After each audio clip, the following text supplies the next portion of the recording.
गणू दीनदास दास गणू करितास चुकवी त्रास करीत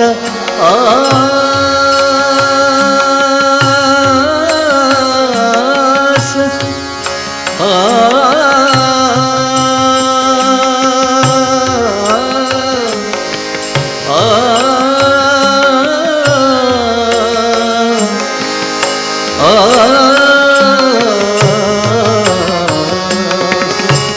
करितास चुकवी त्रास यमयातना यातना रामदास माय माझी पतित पावना हो रामदास माय माझी कुंडलिक वरदा हरि विठ्ठल सीताकांत स्मरण जय जय राम समर्थ रामदास स्वामी महाराज की जय। रहम नजर कर अब मोरे साईं माँ बाप भाई रहम नजर करो राम रहम नजर करो अब मोरे साईं अब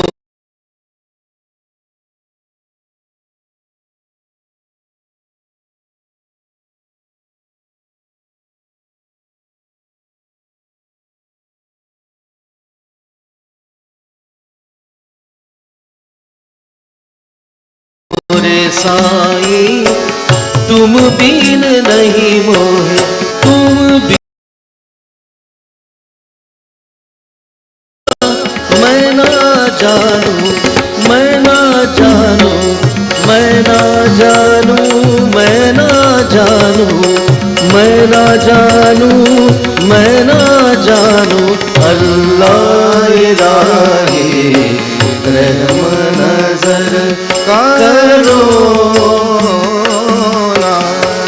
खाली जमाना मैंने गवाया खाली जमाना खाली जमाना खाली जमाना खाली जमाना मैंने गवाया खाली जमाना मैंने गवाया साथी अखर का साथी अखर का साथी अखर का साथी अखर का साथी अखर का साथी अखर का किया न कोई रहम नजर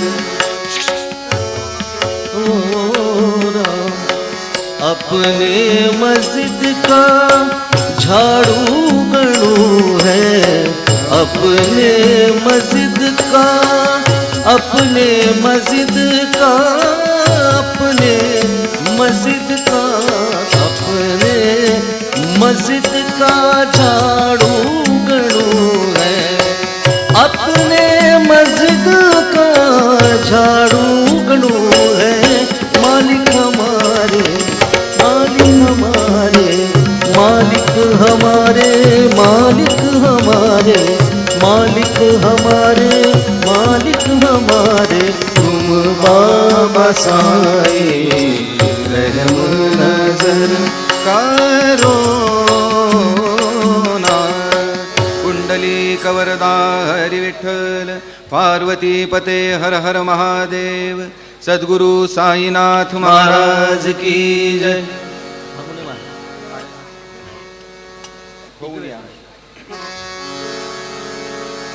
होनिया निष्काम ध्यावा जानकी जीवन राम होनिया निष्काम ध्यावा जानकी जीवन राम